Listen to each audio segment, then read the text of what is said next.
I get shit done, I have fun. It's my time and I'm the one. I'm breaking through.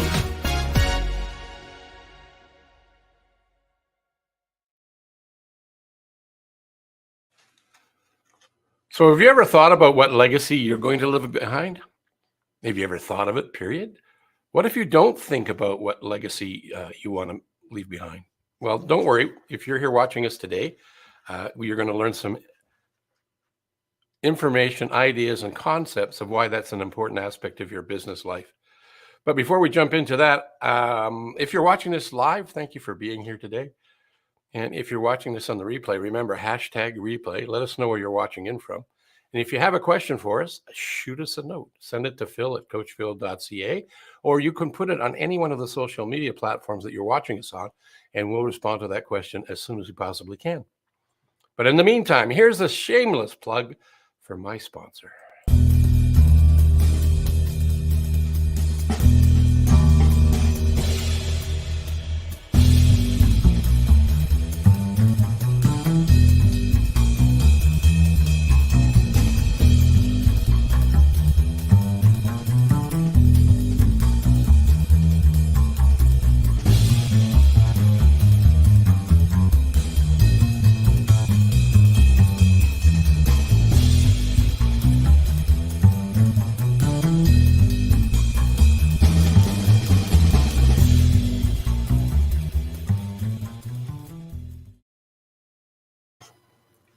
Yeah, if you ever have a question around business, entrepreneurialism, or perhaps sales, could be topics like time, team, money, exit strategies. Those are 4 major pillars that business coaches work with. And then there's offshoots from that as well. So if you have a question, reach out to myself. And if I don't have the answer to your question, if I don't feel I have the expertise to address that, guess what? You're in good hands, because I'm one of several hundred globally positioned business coaches around the globe. That's why they're globally positioned, and a lot of expertise from a lot of different industries. And speaking of that, I'm excited today because one of those people in my global network is hanging out with us today, and we're going to talk about one of his favorite topics, which is, what legacy do you want to leave behind? He's quite a passionate individual. He's dedicated executive business coach and dedicated listener who is no stranger to managing and owning businesses. He's also ready to help you do the same thing. So if you have a question, we could direct you to him. His information will be made available later on in the show. And then if you still can't find it, you can reach out to me. So he understands that the often chaotic and tough times that comes with owning your own business, being an entrepreneur, but he also knows the rewards that you want to feel and gain and experience those as well. He has spent decades owning, operating, and he's even sold several service-like businesses, retail business all around Florida. With over 30 years experience developing sales teams, opening trade distribution, training sales team, raising investments, and more, he's worked with just a few companies. Maybe you've heard of them: Coca-Cola, PepsiCo, Cadbury, Schweppes, General Mills, Warner Brothers, and the list goes on and on. He's a wealth of information and experiences. I'm not going to wait any longer. I'm going to pull him up here. Mike Edwards, welcome to the Business Renovator, and thank you for being here. Good morning, Phil. I'm glad to be here today and looking forward to our conversation. Well, you picked a topic because of your years of experience, and it's something that resonates with you. Why does it resonate with you? I think I guess I start with asking myself, today, and that this is not meant to be politically by any means, who's in charge of the world today? Many of us start asking that same question, from the pandemic that we went through, cultural and company changes, a potential looming war, nuclear prospects, a divided country, weird happenings, right, all over the global network. So it begs the question, if there's some weird conspiracy theory to control the world, or if some group is taking over, there's one thing that I have figured out, and I do know that I really can't do much about that. But there are things that I do have control and choices over that I can change. And that kind of leads us into what, you and I were want to talk about today is how do we move from survival, in a sense, to stability, and from stability to success, and from success to significance. And the significance is obviously the legacy part. Yeah, I agree with that. And you spurred something up in my thinking as you're talking about. You said who's in control, I believe what you said. And you and I haven't talked about this, but I think we'll be in agreement. And if you're not, that's okay. But I think the backbone to any country that's in the free world is the small to medium sized businesses. They're the ones that are in control of where we're going, because without them, there's no backbone. Without the backbone, we have no economy. If we have no economy, then what do we have? Not That's to right. get political, because I'm in Canada, so my politics are different than yours. And we don't talk about sex, politics, or religion on the show. Sales, marketing, and I and mental fitness, right? And that's what this is all about. That's right. That's right. Exactly. So legacy is a big part of that backbone, right? Um, a lot of people get in business for a variety of different reasons, but the common thread I found is that they work for somebody, they get annoyed, pissed off, upset with that somebody, then they figure, well, I can do better than Harry or Mary, and I'll start my own business. Next thing they know, they've got a few clients and they get a bit of success because they're technically sound, but they're not strategic, and they're doing it just on enthusiasm and passion for what they do as a skill, as their profession, whether a plumber or a chiropractor. It's similar sort of thing, right? And then what they end up being is they turn into being the person that's just like them, that left the Mary and Harry's that were to piss them off. Now they're the ones that are pissing off the people that they're working with, right? So legacy, that's kind of part of it. We talked about there is the pains and the angst of being an entrepreneur and a business owner, but there's also the joy and the pleasure, right? So Correct. speaking about that rant I went on, what would you add to that or extract from that for the audience? Well, and you mentioned the four pillars, which are, huge coaching pillars, if you will, whether it's a personal or a corporate standpoint. But legacy, I think you have to break legacy down. And I think today, how do you grow your healthy, or how do you grow a healthy, sustainable business today? Many could argue many different things, but I think there actually are four different platforms that are different from what a lot of people think about, perhaps. And it's really the foundation is leadership. And there's so many different leadership, um, not topics out there, and there's so many different. There's hundreds of books on leadership, if you will. So I really have broken it down to how do you get to being significant, and it's leadership. So, and then how do you break down leadership? And there, as again I said, there's four pillars that I think about quite often. And the first is, and this is not bringing religion into the equation, but it's spirituality. And that spirituality does not have to be religious. But I would ask you, and what type of spirituality are we putting, or are our leaders putting into their companies? What type of worship, if you will, whatever it be, are they embedding into their companies? And I would ask you, you might say, I'll ask people, Phil, show me your checkbook, show me your bank account, show me your calendar, and you're worshiping something. But there's a lot more than just worshiping those things if you really want to be an effective leader. Wow. Yeah, that's a really good point, right? Uh, yeah, worship usually is tied to religion, but worship could be do you love money and use people, or do you use people and love money, Exactly. right? Yeah.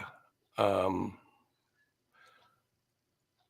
I actually hadn't, I do believe in what you're saying. I just hadn't used uh, that word associated with the things that we're focusing on. There's a quote I like by T. Harv Eker, which kind of sums up what you just said, where thoughts go, energy flows, and results show. So if you look at your calendar and your checkbook or even bank account, right? Those kind of things, that's the results. What are the results telling you? So what are you thinking about that generates the energy that gets you to the flow where you are? Is it serving you and the people that you care about, or is it being more? Yeah, that's really deep. But you said something. You said something there though that's spot on, Phil. And again, uh, the most important persuasion tool we all have is our integrity. And so, if our leaders, if we think about that, and you integrate, a lot of that into the context of your company, then what results are you seeing? Wow, you take me back to when we were in New Orleans just in April, and when Christina was talking about one of the founders and of the Focal Point brand and the content, and that was her deceased husband, Cam Fraser.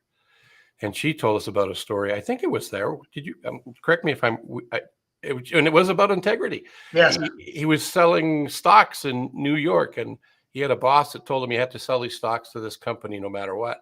And it wasn't a good sell, and Cam didn't believe in it. And he was given an ultimatum: either you sell them or you're fired. And he told the guy that you can't fire me. I quit as soon as you told me I had to do something that was below integrity. So integrity is key, right? Correct. Yeah.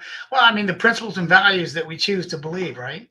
And again, this isn't religious. The character qualities that we choose to live by and that we develop, emit. And what are we emitting out there in the workforce? Or what are we emitting to our employees? And I believe the qualities of success, they're all connected and combined to improve, obviously, performance. And everything ultimately is connected. Yes. The sum of the whole, right? Exactly. And I was just thinking of our anatomy. I don't know how many millions of cells we have, but we have quite a few. If we only had one, we wouldn't be human, right? We'd be something else. And there is power and energy in everything we do. Well, I've got a couple of people. Let's just say good morning to these guys. Randy Chaffee is I buy from Randy guy. That's his hook. Anyway, he's a road warrior I met during the early onslaught of the pandemic. He's an amazing, passionate, professional seller with tons of integrity. And the other fellow I'm going to bring on here just to say hi. Good morning, Eric. This is Eric with one eye. And I'm going to share a joke about that because you look at Eric and there's one eye in Eric, right? And yeah, that's clever. It's a hook. It's an interrupt. But no, he literally only has one eye. And he asked me if I wanted to see it. And I says, no, I believe you. Anyway, Eric, that's our little story. And he's, what is he saying? He says, I have more amazing sales than most. Okay, I'll send you the $5 that I promised you. But that's being open to opportunity, or taking the adversity and turning it into something better, turning lemons into lemonade. I met these two gentlemen because of March 20. Oh, it's okay. I got to pay him $10. He just sent me another message. That's US, so that's $20 Canadian.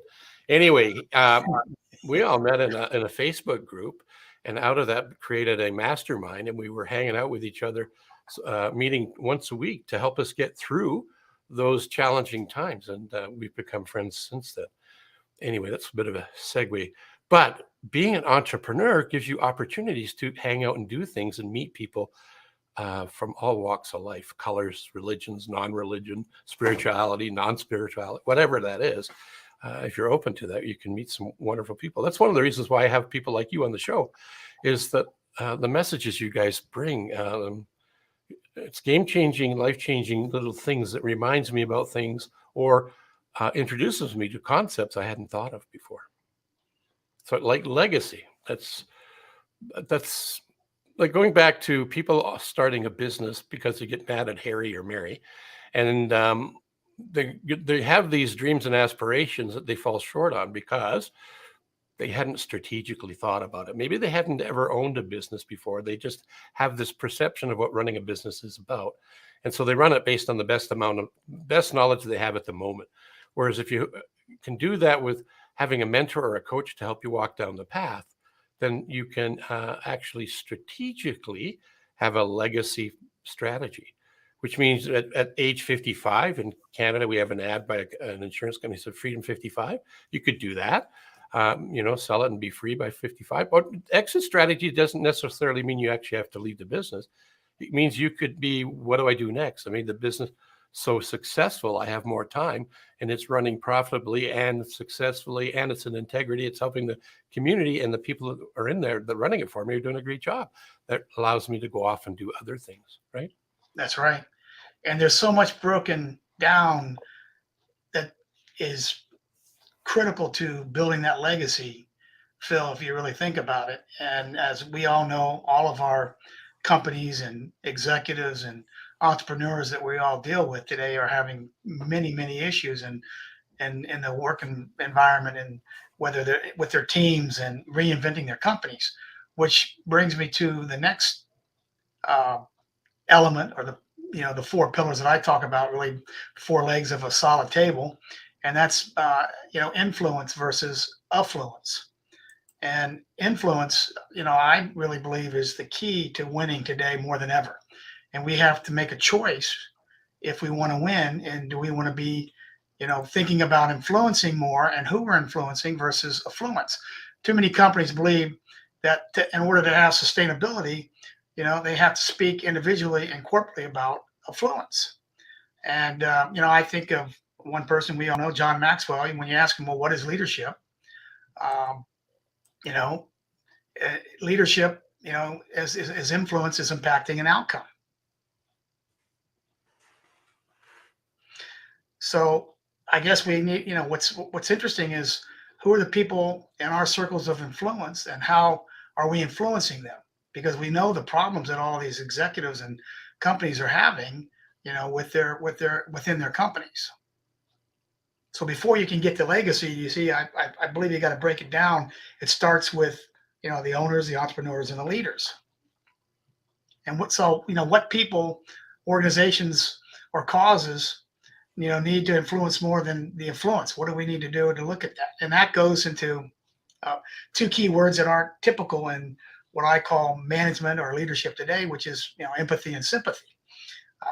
Post World War II management styles was my way or the highway, and it's amazing how many critical thinkers and leaders are still operating in that mindset.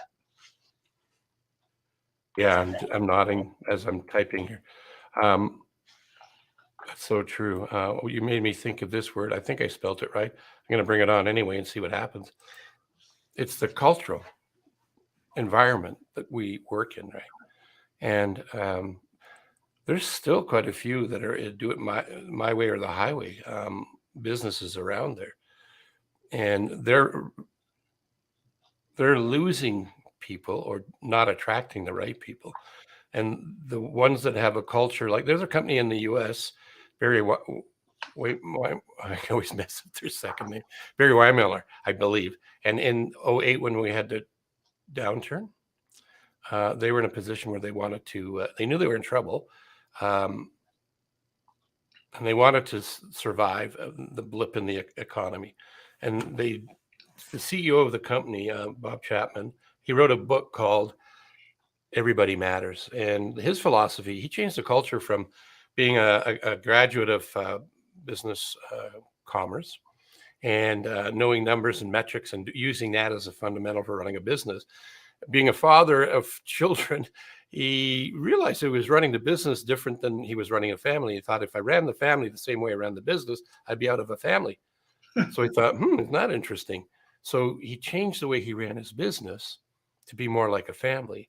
So you don't fire family. You, if you have problem people in the family, you work and to help them be better as best you can. So he took that same principle to the company, changed it from metrics, money, more to influence, as opposed to dollars and cents. So they didn't want to have anybody on a furlough or lay anybody off. So he gave his board of directors a mandate to come up with a way that they can survive this oncoming economic impact. So they came back and said, wow, well, good news. We're only going to lay off a small amount. And he says, no, you weren't listening. Nobody gets laid off. So they went back to the drawing board and came back with a plan. And so nobody got laid off, but everybody had to take 4 weeks without pay. So some people couldn't do that and other people could.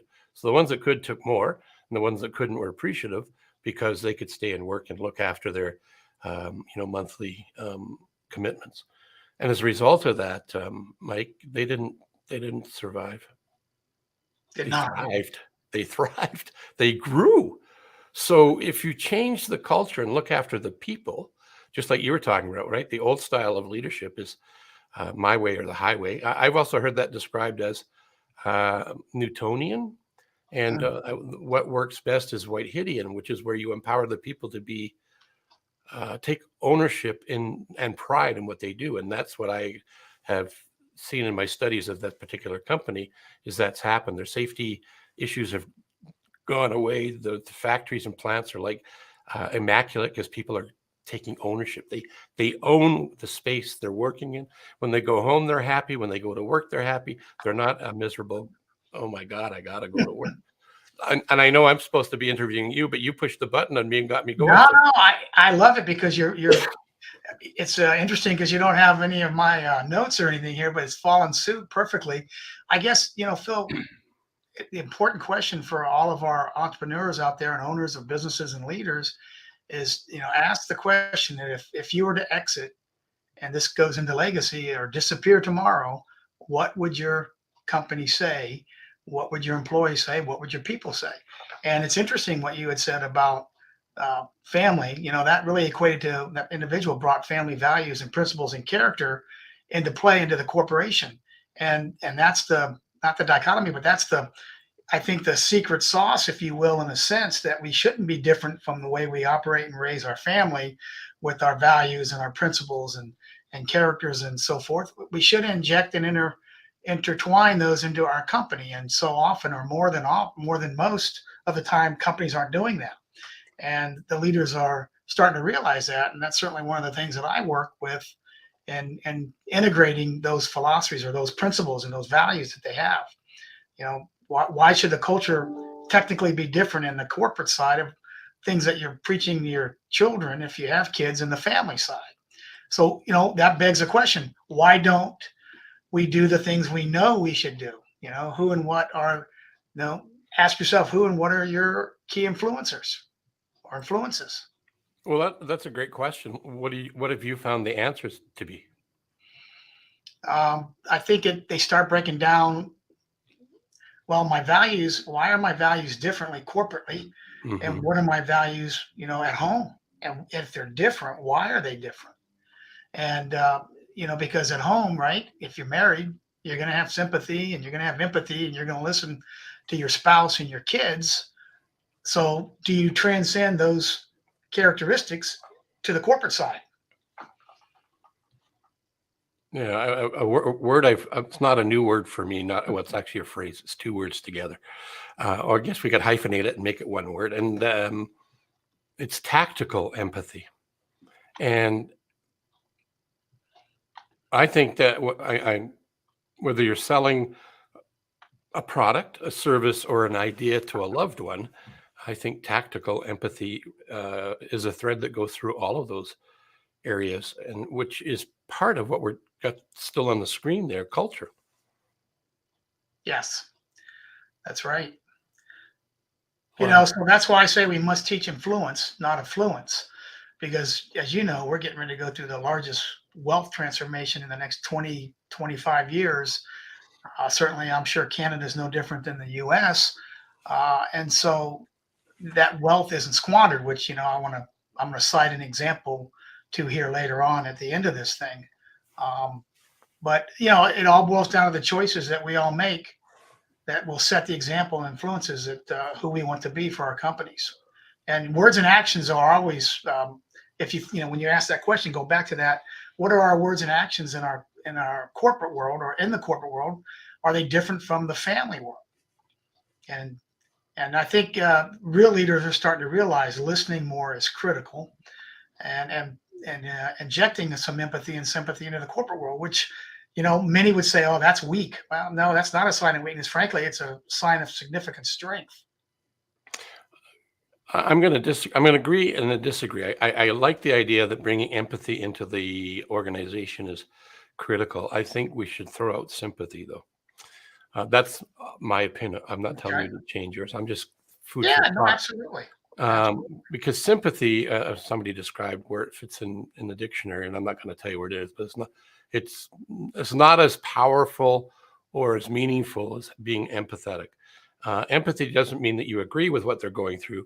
It gives you a strong foundation to support the person where they're at in their angst. Like we talk and teach something called Victor Victim out of the Oz Principles book. And that's about taking accountability. Even though you may not have created it, you're going to own it. And one of the best examples I have, and it's not current in news, but it was when Katrina hit, and it was a perfect storm in the negative way. Everything that could happen to go wrong to make that a disaster for the people in the New Orleans area it showed up. The dike broke, and there was a hurricane of a massive scope, right? And people chose to stay, and people chose to leave. So the people that chose to stay, pointing the fingers at somebody else, that's being a victim. And even though you and I didn't cause Katrina, as the example, what can we do based on this crap that showed up in our life to make it better? Yes, it's crappy. I didn't cause it, but I can be part of the solution. What can I do to make that happen? So I think that's the empathetic side versus I throw sympathy out the window. Yeah, I get that, and I can concur with that. I guess I on a not a lighthearted scenario, but sympathy, I guess I equate to, and empathy you are listening to, but if you listen to people, there are a lot of hurting people in our companies out here today. And so providing that extra ear and really being attentive, perhaps I'm equating to providing some sympathy. Now, I'm not saying you have to go along with all the crap that we're all hearing and dealing with, but it's the listening side of it. I guess I equate that to, but I'm with you. I agree with you. And listening is crucial. It's funny you bring that up, or in a peculiar way, not funny, but this week in a program that I'm co-facilitating with one of our other coaches, Kelly, it's out of a program we have called Navigational Conversations. And today we're going to be delivering and introducing conscious listening. And there's 3 styles of listening, and where all 3 are applicable and which ones are best for what.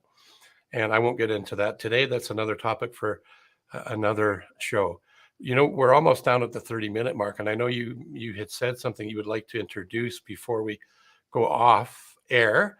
If you want to take that time now to bring now, that. and is this off air permanently, Phil, or do we come back? No, well, when I push the button, we're off. Okay, so I guess the last one, then we'll just take it right to the legacy side of things, is excellent, and I'm leaving out the third pillar, but that's all right. Is excellent and entrepreneurship. And that's, where we've got to be as leaders, humble and being grateful and realizing really what we're capable of. So in order to leave a legacy, I guess I would challenge our leaders and executives and owners out there and entrepreneurs is, what type of acronym do you want to leave, your company? You can do this within the family scenario too. What words do you want to be known for? Is part of what this conversation was. But and I break that down to, and you can look it up. There's a book, interesting book, The Transformation Factor. But if you look at 2 families that were very wealthy corporately, but different cultures, that was the Rothschild family and the Vanderbilt family. Now, back in the day, today 200 million might not be what corporate wealth is today. But that $200 million, when you look at it, $1 million of that was given to Vanderbilt University. The majority of that, rest of that money was squandered by the family. When you look at the Rothschild family and dig into it, there were 3 factors that kept that wealth going. And so I equate this to legacy. And what was that? Well, Rothschild made a platform, very simple, that if you wanted to, any member can take money out of the vault, but you had to pay it back. And the second one is that the family had to come to the annual meeting. Any member within the family, that if you borrowed money, had to come to a family meeting. And the third is you had to share what your investment was of the money you borrowed and what the results were. So that kind of transcends into the things we're talking about in terms of how you're leaving a legacy, and how you don't want your company to be squandered, and what are you leaving behind. So I think that's a hard lesson for many than what we would think. So could you, as I'm showing your website here and putting up your website address, would you mind actually recapping what the pillars are again for the legacy? Yeah, the first pillar is spiritual input. Second pillar is influence versus affluence. And the third pillar is, your stewardship versus ownership. We didn't get into, how are you holding, or what are you thinking of from an accountability standpoint? What are you leveraging in terms of 4 different types of capital: financial, human, social, and intellectual capital within your company? And then the final pillar being just declarations, in terms of being an entrepreneur, what are you providing in terms of excellence in your entrepreneurship role? Awesome. So if that's resonating with anybody who's watching this live, now you can reach out to Mike, and he can answer the questions more detailed for you. You can go to his website. It's right here on the screen, and there's a handsome dude right there. You can see him.